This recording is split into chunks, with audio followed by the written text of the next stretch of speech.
분이엘 찬양을 받으신 우리 하나님께 다 같이 박수 영광 올리시겠습니다. 할렐루야.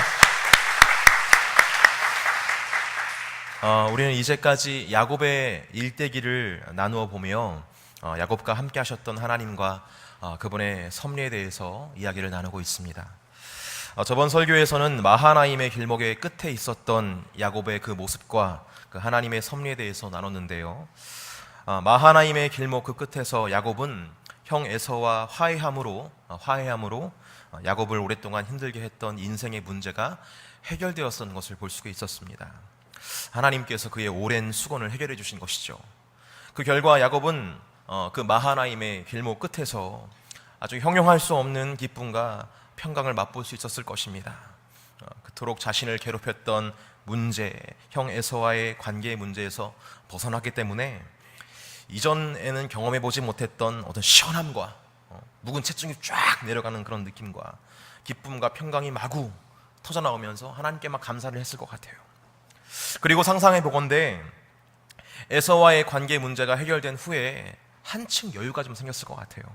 그래서 그에 따라서 이제 좀 편하게 한번 살아보자, 이제까지 쌓아왔던 부와 명예와 그리고 자녀들과 함께 좀 즐겁게 즐기면서 살아보자라고 생각했을 수도 있었을 것 같습니다. 그렇지 않겠어요, 여러분? 홀가분한 마음에 충분히 그럴 수 있었을 거라 생각을 합니다. 하지만 여러분, 분명한 점은 그의 여정은 여기서 끝난 것이 아니라는 점이에요. 비록 일생의 큰 문제가 해결되긴 했지만 그는 하나님의 명령을 상고하며 그 말씀을 끝까지 순종하는 길로 나아가야 했습니다. 우리 창세기 31장 3절 말씀을 한번 읽어볼게요. 창세기 31장 3절 말씀 저 화면에 나옵니다. 같이 읽어보겠습니다. 시작. 여호와께서 야곱에게 이르시되 내 조상의 땅 내 족속에게로 돌아가라. 내가 너와 함께 있으리라 하신지라. 아멘. 여러분, 방금 읽은 이 명령은 야곱이 외삼촌 라반의 집에서 라반과 그의 아들들의 수상한 움직임을 포착할 즈음에 하나님께서 야곱에게 하신 말씀이에요.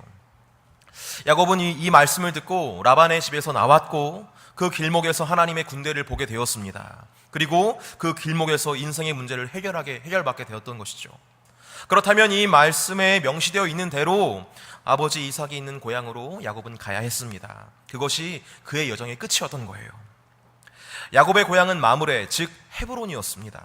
그곳에는 사랑하는 아버지 이삭이 그 아들을 기다리고 있었죠. 하지만 고향을 가는 길목에서 야곱은 하나의 약속을 더 기억해야만 했습니다. 그것은 야곱이 형 에서를 피해 도망가던 그때 그 어린 시절, 하늘과 땅이 연결되어 있는 사다리를 보고 천사들이 그곳을 오르락내리락 했던 장면을 봤던, 그렇게 하나님을 만나 약속을 들었던 그곳, 여러분 기억하십니까? 그곳이 어디죠? 베델. 저만 아는 거 아니죠? 여러분 다 아시는데 지금 조용히 하시는 거죠? 베델. 야곱은 베델에서 만난 하나님과의 약속 또한 기억해야 했던 것입니다. 이 베델은 고향을 가기 바로 전에 있었기 때문에 베델에서 먼저 하나님과의 약속을 이행한 후에 고향으로 돌아가야 했던 것입니다. 그렇다면 베델에서 했던 약속을 한번 살펴보도록 하겠습니다. 창세기 28장 20절에서 22절까지의 말씀이에요. 화면에 나옵니다. 같이 읽어보겠습니다. 시작. 야곱이 서원하여 이르되 하나님이 나와 함께 계셔서 내가 가는 이 길에서 나를 지키시고 먹을 떡과 입을 옷을 주시오. 내가 평안히 아버지 집으로 돌아가게 하시오면 여호와께서 나의 하나님이 되실 것이요 내가 기둥으로 세운 이 돌이 하나님의 집이 될 것이요 하나님께서 내게 주신 모든 것에서 10분의 1을 내가 반드시 하나님께 드리겠나이다 하였더라. 아멘. 과거 야곱은 베델에서 이렇게 말합니다. 하나님께서 나를 지켜주시고 나를 풍족하게 해주셔서 내가 다시 고향에 돌아오게만 해주신다면, 다시 말해 형 에서에게서 살아남고 덤으로 재물도 얻게 해주신다면 그때 하나님을 나의 하나님으로 고백하겠습니다. 참 조건적이고 계산적인 약속이 아닐 수 없어요. 하지만 하나님께서는 이런 간구도 들어주시는 것을 볼 수가 있죠. 그러면서 야곱은 여기서 두 가지 서원을 합니다. 하나님께서 이 모든 것을 들어주시면 지금 이 돌을 세웠지만, 지금은 이 작은 돌을 세웠지만, 여러분 아시겠지만 당시 야곱은 자신이 베고 잤던 그 돌을 세워놓고 거기다가 기름을 붓습니다. 그렇죠? 지금은 제게 있는 것이라고는 이 작은 돌밖에 없어서 이렇게 볼품없는 그런 모습으로 하나님께 제단을 세웠지만, 보십시오, 나중에 하나님이 나의 하나님이 되시면 여기에 근사한 하나님의 집을 세워서 하나님을 예배하는 장소로 사용하겠습니다 라는 소원을 하는 거예요. 제단을 쌓겠다, 다시 말해 쉽게 말해서 예배당을 건축하겠다, 이런 소원을 하고 있는 것입니다. 그리고 두 번째는 하나님께서 내게 주신 모든 것에서 10분의 1을 드리겠다라고 하면서 11조 소원을 하고 있는 거예요. 예배당 건축 소원, 11조 봉헌 소원, 이 두 가지 소원을 야곱은 어디서 했다고요? 베델에서 했다라는 것입니다. 시간이 지나면서 하나님께서는 야곱이 베델에서 기도한 대로 모든 것을 차례차례 이루어 주셨습니다. 야곱에게 재물도 주셨고 자녀를 주셨으며 형 에서와 화해하게 하심으로 무사히 고향 땅에 돌아올 수 있게 하셨어요. 이렇게 하나님 편에서는 야곱에게 모든 약속을 다 지켜주셨습니다. 그렇다면 야곱은 어떻습니까? 야곱은 그 약속을 지키고 있습니까? 마하나임의 길목 끝에서 형 에서와 화해를 한 후 그는 무엇을 했습니까? 우리 창세기 33장 17절에서 20절까지 말씀 한번 볼게요. 야곱이 뭐 했는지 봅시다. 같이 읽겠습니다. 시작. 야곱은 숫곳에 이르러 자기를 위하여 집을 짓고 그의 가축을 위하여 우릿간을 지었으므로 그 땅 이름을 숫곳이라 부르더라. 야곱이 밧단 아람에서부터 평안히 가나안 땅 생엠 서금에 이르러 그 성읍 앞에 장막을 치고 그가 장막을 친 밭을 세겜의 아버지 하몰의 아들들의 손에서 베크시타에 샀으며 거기에 제단을 쌓고 그 이름을 엘 엘로헤 이스라엘이라 불렀더라. 아멘. 야곱은 베델에 가지 않았습니다. 그는 숫곳에 잠깐 머물러 자기를 위한 집을 짓고 가축을 위한 외양간 같은 걸 지었어요. 하지만 웬일인지 숫곳을 떠납니다. 자신의 잘못을 깨닫고 베델로 갔으면 좋았을 뻔했는데 베델로 가지 않고 세겜으로 가죠. 그리고 그곳에서 그곳 주인인 하몰의 아들들에게서 밭을 사고 거기에다가 제단을 쌓습니다. 그리고 그 제단의 이름을 엘 엘로헤 이스라엘이라고 부릅니다. 여러분, 야곱이 세겜에서 밭을 샀다라는 것은 어떤 것을 의미합니까? 세겜에서 살겠다는 것을 의미해요. 다시 말해 하나님께서 명하신 고향 땅으로 돌아가지 않겠다는 말이고, 베델로 가서 하나님께 소원했던 바를 이행하지 않겠다는 말이기도 합니다. 이런 야곱의 모습을 보며 우리가 흔히 하는 말, 화장실 가기 전과 후가 다르다는 이야기를 할 수도 있지만, 그보다는 하나님과의 약속에 대한 관점이 사람의 관점과 하나님의 관점이 다르다는 점을 저는 묵상하게 되었습니다. 우리의 입장에서 하나님의 약속은 하나님께서 우리에게 주신 은혜입니다. 은혜예요. 다시 말해 내가 기도했더니 이런 응답을 주셨다. 할렐루야. 내가 순종했더니 하나님이 이런 은혜를 주셨네. 할렐루야. 그리고는 아무것도 없는 거예요. 하나님은 하나님이고 나는 하나님의 자녀니까 나는 하나님의 은혜를 받으면 된다.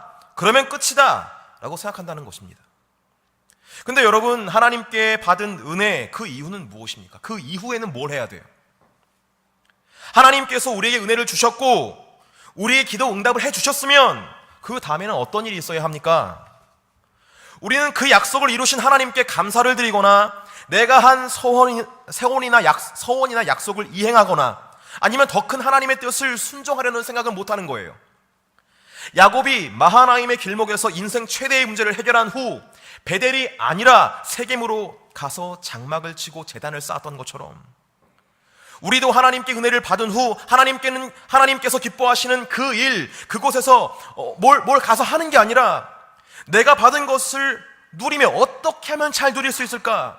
거기에서 하나님과 약속을 끝내려고 하는 것을 볼 수 있다는 거예요. 물론 야곱도 세겜 성읍에서 제단을 쌓았습니다. 창세기 33장 20절에 나와 있듯이 엘 엘로헤 이스라엘이라는 제단을 그도 지었어요.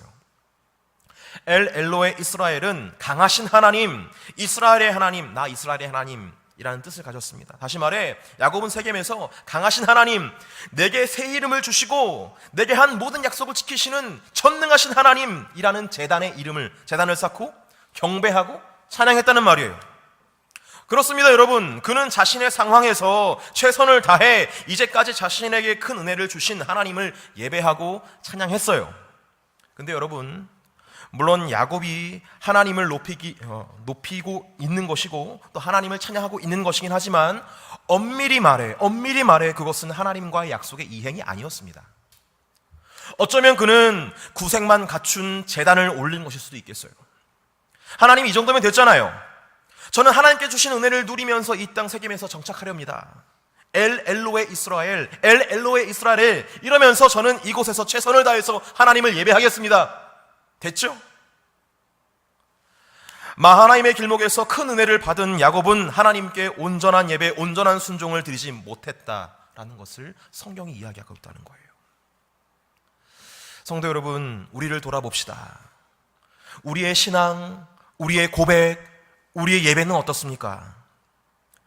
하나님의 은혜와 그분께서 베푸신 사랑에 어떻게 응답을 하고 있습니까? 하나님께서 기뻐 받으실 만한 기쁨과 감사를 지금 올리고 있습니까? 혹시 오늘 본문에 나온 야곱처럼 구색만 갖춘 예배와 감사, 즉 하나님의 명령, 하나님 말씀의 따름이 아니라 그 상황 안에서, 내 상황 안에서 최선의 예배라는 이름으로, 최선의 경배라는 이름으로, 최선의 감사라는 이름으로 거기에 머물러 있지는 않습니까? 베델이 아닌 세겜에 정착한 야곱을 보며 우리는 우리의 예배와 드림, 그리고 우리의 신앙 고백과 감사를 돌아볼 수 있어야 하겠습니다. 그렇다면 이 세겜에서 야곱은 무슨 일이 있었을까요? 정말 어처구니 없는 일을 당하는 장면을 우리는 보게 됩니다. 창세기 34장 1절에서 2절 말씀 같이 보도록 하겠습니다. 같이 읽겠습니다. 시작. 레아가 야곱에게 낳은 딸 디나가 그 땅의 딸들을 보러 갔더니 히위 족속 중 하몰의 아들 그 땅의 추장 세겜이 그를 보고 끌어들여 강간하여 욕되게 하고. 야곱에게는 딸이 하나가 있었습니다. 그 딸의 이름은 디나입니다. 성경에 보니까 이 디나가 세겜의 땅의 딸들을 보러 갔다고 얘기하고 있어요. 세겜 땅의 딸들을 보러 갔다는 것은요, 그곳의 트렌드를 보러 갔다는 말이겠죠. 그러니까 이제 이곳에서 정착하며 살아야 하니까 이 땅에서는 어떤 사람들이 있고 어떤 옷을 입고 어떤 생활 방식으로 살아가는지, 그 유행하는 것이 뭔지 보러 갔다는 말입니다. 다시 말해 그 땅에서 적응하고 정착하며 살기 위해서, 그 땅의 문화를 답습하기 위해서 그는 보러 나갔다라고 성경은 이야기를 하고 있어요. 하지만 여러분도 잘 아시다시피 하나님께서는 가나안에 있는 문화를 답습하지 말라고 명령하셨습니다. 우리 출애굽기 34장 15절 말씀 한번 읽어볼게요. 같이 읽겠습니다. 시작. 너는 삼가 그 땅의 주민과 언약을 세우지 말지니 이는 그들이 모든 신을 음란하게 섬기며 그들의 신들에게 제물을 드리고 너를 청하면 네가 그 제물을 먹을까 함이며. 이 말씀은 출애굽기 34장 15절 말씀으로서 오늘 창세기 본문보다 후대에 나온 본문이긴 하지만 영원토록 동일하신 하나님의 성품으로 봤을 때 그때나 지금이나 똑같은 생각을 갖고 계셨을 거예요. 즉 하나님께서는 하나님의 백성들이 하나님의 말씀과 하나님의 명령에만 반응하는 여호와 하나님의 순수한 백성이 되길 원하신다는 것입니다. 이것은 예나 지금이나 마찬가지예요. 하지만 창세기 34장 1절에 등장하는 디나의 행동을 보십시오. 그는 그 땅의 딸들을 보러 나갔습니다. 그 땅의 문화를 보러 갔고 그 땅의 사람들을 보러 갔어요. 왜입니까? 그곳에서 정착하려고, 다시 말해 적응하고 교제하려고, 살아보려고, 그래서 갔다는 거예요. 여기서부터 문제가 시작됩니다. 디나가 그 땅의 딸들을 보러 나간 순간 어떤 일이 벌어진지 다시 한번 우리 확인해 보겠습니다. 창세기 34장 2절 말씀을 한번 읽어볼게요. 읽겠습니다. 시작. 히위 족속 중 하몰의 아들 그 땅의 추장 세겜이 그를 보고 끌어들여 강간하여 욕되게 하고. 디나는 그 땅의 딸들을 보러 간다고 했지만 결국 그는 그 땅의 지배자였던 세겜에게 겁탈을 당합니다. 이 겁탈을 당하는 장면을 성경은 이렇게 묘사를 해요. 그를 보고, 그러니까 디나를 보고 그를 끌어들여 강간하여 욕되게 하고 라고 나와 있어요. 아주 비참하게 당하는 그 순간순간을 묘사를 하고 있습니다. 자신의 순수성을 상실해버린 디나의 모습과 그 과정이 적나라하게 그려져 있어요. 성도 여러분, 저는 하나님의 약속을 온전히 지키지 않은 성도의 결과를 오늘 본문에서, 방금 읽은 본문에서 보게 됩니다.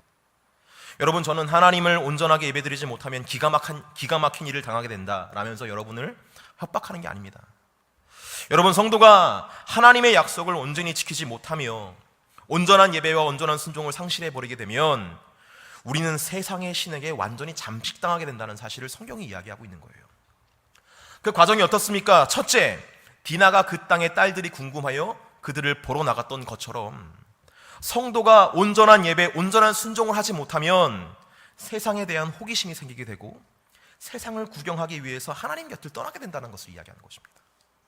그리고 둘째는 디나가 그 땅의 추장 세겜에게 겁탈을 당했던 것처럼 우리가 세상에 호기심이 생겨 하나님을 떠나 세상을 바라보게 되면 그 순간 세상의 영이 우리를 공격하여 우리는 영적으로 타락하게 될 수밖에 없다. 영적으로 순결을 잃어버릴 수밖에 없다는 것 성경이 이야기하고 있다는 거예요. 여러분 많이 경험하는 거 아니겠습니까? 잠깐 고개를 돌려 세상을 바라보면 세상의 즐거움과 쾌락들이 우리의 마음을 강타합니다. 그런데 문제는 우리의 중심마저 크게 막 흔들어 놓는다는 거예요. 우리의 신앙, 우리의 예배, 교회를 향한 우리의 열정 흔들어 버린다는 거예요. 세상 속에 살아가며 그 속에서도 존귀한 하나님의 자녀의 모습으로 살아가는 게 아니라 그 순간 타락하게 되고 그 순간 우리의 영적인 순결을 잃어버리는 것을 우리는 참 많이 경험을 하게 됩니다. 그런데 그 비참함은 여기서 끝나지 않습니다. 먼저 창세기 34장 7절 말씀 한번 읽어볼게요. 같이 읽겠습니다. 7절 말씀 읽겠습니다. 시작. 야곱의 아들들은 들에서 이를 듣고 돌아와서 그들 모두가 근심하고 심히 노하였으니 이는 세겜이 야곱의 딸을 강간하여 이스라엘에게 부끄러운 일 곧 행하지 못할 일을 행하였음이더라. 야곱의 아들들이 자신의 동생 디나가 겁탈을 당했다는 소식을 듣고 엄청나게 노하는 장면입니다. 그래서 그들이 계략을 세우죠. 그리고 15절에서 17절까지 말씀 같이 읽어볼게요. 같이 읽겠습니다. 시작. 그런즉 이같이 하면 너에게 허락하리라. 만일 너희 중 남자가 다 할례를 받고 우리같이 되면 우리 딸을 너희에게 주며 너희 딸을 우리가 데려오며 너희와 함께 거주하여 한 민족이 되려니와 너희가 만일 우리 말을 듣지 아니하고 할례를 받지 아니하면 우리는 곧 우리 딸을 데리고 가리라. 야곱의 아들들은 디나를 겁탈한 세겜 그리고 그의 아버지 하몰 그리고 그 집안의 모든 남자들이 할례를 받아야 한다라고 지금 이야기를 하고 있는 거예요. 우리와 한 가족이 되려면 정말 이 딸을 데려가려면 그래서 우리의 가족이 되고 싶으면 할례를 받아야 한다라는 이유를 정당성을 들면서 얘기하는 거예요. 이런 제안을 듣고 디나를 겁탈하고 나서 디나를 사랑한 세겜은요 그렇게 하겠다고 말합니다. 할례 받겠다. 사랑하는 디나를 얻을 수 있다면야 뭐 무엇인들 못하겠습니까? 그리고 세겜은 할례를 받겠다고 얘기를 하고요. 그리고 세겜의 아버지 하몰은요 자신이 가장 총애하는 아들이 세겜이었거든요. 그래서 자신의 성읍 이름도 뭐로 지었어요? 세겜 성읍이라고 지었어요. 세겜 성읍. 그만큼 세겜을 총애하는 아버지였기 때문에 세겜이 사랑하는 여인을 얻겠다는데 아버지로서 뭘 못해주겠습니까? 그래서 나도 받겠다라고 말해요.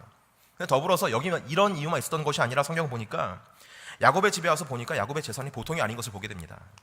그러니까 정략을 맺게 되면 니께 내 거고 내게 네 거다. 이게 가져올 수 있다고 생각한 것 같아요. 그래서 야곱의 재산을 좀 노리고 세겜 할례를 받겠다라고 이야기를 하는 거예요. 그래서 결국 세겜도 할례를 받고 하몰도 할례를 받고 하몰 밑에 있는 모든 남자들이 다 할례를 받습니다. 그리고 나서 어떤 일이 벌어집니까? 24절부터 27절까지 말씀 읽어보겠습니다. 읽겠습니다. 시작. 성문으로 출입하는 모든 자가 하몰과 그의 아들 세겜의 말을 듣고 성문으로 출입하는 그 모든 남자가 할례를 받으니라. 제3일에 아직 그들이 아파할 때에 야곱의 두 아들 디나의 오라비보니 시몬과 레위가 각기 칼을 가지고 가서 몰래 그 성읍을 기습하여 그 모든 남자를 죽이고 칼로 하몰과 그의 아들 세겜을 죽이고 디나를 세겜의 집으로 데려오고 야곱의 여러 아들이 그 시체 있는 성읍으로 가서 노략하였으니 이는 그들이 그들의 누이를 더럽힌 까닭이라. 기가 막힌 일이 벌어진 겁니다. 야곱의 아들들은 할례를 이용해서 비겁한 승리를 지금 쟁취하고 있어요. 할례를 한 후 3일이 지나 그러니까 모든 남자들이 할례를 받았다는 확신이 든 순간 그리고 아직 상처가 아물지 못했을 그 순간 쳐들어가서 세겜 하몰은 물론이고 그 성읍 남자들을 다 도륙합니다. 그것도 모자라서 그 성읍에 있는 재물들을 전리품으로 노략해 오는 거예요. 자신들의 누이인 디나를 겁탈했다는 이유로 살인을 하고 도둑질을 하며 자신의 욕심을 지금 채우고 있는 것을 보게 됩니다. 그것도 정당한 방법이 아니었어요. 뭐 전쟁을 이루거나 막 그런 것이 아니라 할례라는 하나님의 방법을 통해서 그런 일을 저질렀다는 거예요. 저는 이 같은 모습을 보면서 하나님께 온전한 예배를 드리지 못한 성도가 단순히 세상에 잠식만 당하는 것이 아니라 그 안에 있었던 죄성을 표출하여 더욱더 더러운 죄악을 자행하게 된다는 모습을 깨닫게 되었어요. 거짓말을 하던 여러분, 세상 사람들은요, 자신이 원하는 것을 수단과 방법을 가리지 않고 소유하려 합니다. 뭐 거짓말을 하든 뭐 중상모략을 하든 무슨 방법을 써서라도 자신이 원하는 것을 얻고야만 하는 사람들이 바로 세상 사람들, 세상의 이치잖아요. 약육강식의 세상. 하지만 예배에 실패하고 순종에 실패한 성도들 역시 세상 사람들과 못지않은 모습으로 자신의 소욕을 채우려 하고 원수를 갚아버리는 무정한 삶을 살아가는 것으로 성경은 묘사하고 있다는 거예요. 여러분, 성도는 세상에서 빛과 소금의 역할을 감당해야 합니다. 그래서 하나님의 이름을 높이고 그렇게 하나님의 이름을 전함으로 세상 사람들을 하나님의 백성으로 초청해야 하는 그런 축복의 통로의 사명이 있는 거예요. 하지만 야곱의 아들들의 모습 속에서 발견되는 것은 무엇입니까? 세상 사람들보다 더 악질적인 모습이 발견되잖아요. 더불어 하나님의 거룩하신 이름을 증거하기보다는 하나님의 이름에 먹칠하고 있는 모습을 보게 됩니다. 이런 일이 있은 후 주변에서 무슨 소문이 퍼졌겠습니까? 야곱의 아들들이 할례라는 이상한 명분을 가지고 비겁한 승리를 이루었다더라. 그런데 그 할례는 그들이 믿는 신이 그 조상 때부터 명령하던 법이더라. 참 지저분하고 비겁한 법을 명령한 신이 그 신 아니냐라면서 하나님의 이름을 먹칠하지 않았겠습니까? 하나님의 명령에 온전히 순종하지 못하고 자신의 상황 안에서 구색만 갖춘 그런 예배를 드리고 그런 순종하는 성도들은 이렇게 디나처럼 세상에 잠식되는 삶을 살아가게 되고, 야곱의 다른 아들들처럼 하나님의 이름을 먹칠하는 삶을 살게 된다는 것이 성경이 증언하고 있는 바임이라는 것이죠. 여러분, 이렇게 심각하게 오염되고 나락으로 떨어진 야곱의 가족들, 그들에게 필요한 것은 무엇이었습니까? 그들이 이렇게 기가 막힌 일을 당해서 침울하고 분열되어 있으며 완전히 자신의 모습을 퇴색하고 있는 그 시점에서, 여러분, 그 시점에서 우리는 하나님의 부르심이 있었다는 것을 성경은 이야기하고 있어요. 창세기 35장 1절 말씀 같이 읽어보겠습니다. 같이 읽겠습니다. 시작. 하나님이 야곱에게 이르시되 일어나 베델로 올라가서 거기 거주하며 내가 내 형 에서의 낯을 피하여 도망하던 때에 내게 나타났던 하나님께 거기서 제단을 쌓아라 하신지라. 하나님께서 말씀하시는 거예요. 처음으로 돌아와라. 첫사랑으로 돌아와라. 네가 이행할 것들을 해야 한다라고 지금 하나님께서 말씀하신다는 것을 우리는 기억해야 됩니다. 하나님께서 가장 먼저 말씀하시는 것은 예배의 회복이었어요. 네가 서원했던 예배의 회복을 이루어라. 그리고 드림의 회복, 네가 드리려고 했던 그 모든 것들을 드려라 라는 것을 말씀을 하신다는 거예요. 오랜만에 페이스북을 통해서 제가 문구를 딱 올렸습니다. 그랬더니 어떤 친구가 답을 달았어요. 근데 그 친구가 어떤 친구였냐면 제가 예전에 사역했던 교회의 청년이었습니다. 목사님 힘내세요. 이렇게 문자 달았어요. 그래서 제가 잘 지내고 있니? 이 문자를 보내니까 엉망이에요. 세상과 타협하며 지내고 있습니다. 목사님은 잘 지내세요? 이렇게 물어보세요. 그래서 거기다 답글 뭐라 달았냐면, 그래, 하나님과의 친밀함은 어떠니? 예배는 회복되어 있어? 이렇게 딱 제가 달았죠. 원래 제가 항상 그렇게 물어보거든요, 아이들한테. 답글이 안 달렸어요. 이게 무슨 말입니까? 그 치부를 건드렸던 거예요, 제가. 주일의 예배가 망가져 있었던 겁니다. 회복되지 않았던 거예요. 여러분, 우리가 가장 먼저 회복해야 될 것이 무엇입니까? 이 말씀을 들으면서 우리가 회복해야 할 것은 무엇입니까? 성령 하나님께서 여러분들한테 지금 말씀하시는 그 회복의 제목들은 무엇입니까? 사랑하는 성도 여러분, 예배를 회복할 수 있는 저와 여러분들이 간절히 소망합니다. 하나님을 처음 만났을 때에 그때 그 떨리는 순간들, 그 뜨거웠던 우리의 만남들이 회복되는 역사가 있어야 할 줄 믿습니다. 그리고 우리가 그 하나님께 드리겠다라고 서원했던 그 예물을 드릴 수 있는 주의 되길 예수님의 이름으로 축복합니다. 맥주 감사절이 오잖아요. 참 좋은 기회라고 생각합니다.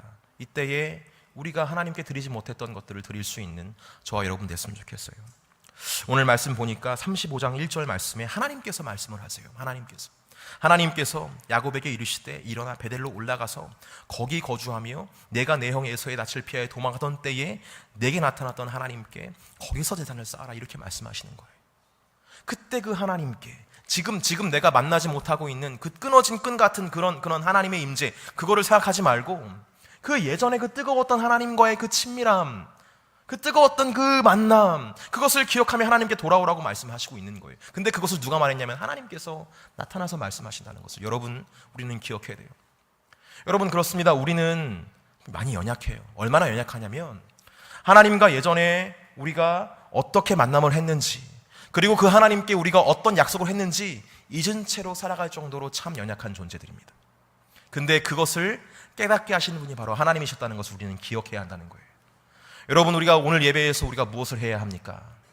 우리가 잊고 있었던 것이 무엇인지를 우리 자신이 모르기 때문에 우리는 하나님의 임재를 구하면서 하나님께 간구를 해야 되는 거예요. 하나님, 제가 잊었던 것이 무엇입니까? 하나님, 제가 잊고 있었던 것이 무엇입니까? 기억나게 해 주시옵소서 라는 그런 기도와 그런 부르짖음을 할 수 있는 오늘이 저녁 되기를 예수님 이름으로 축복합니다. 우리 함께 이 시간 찬양했으면 좋겠습니다.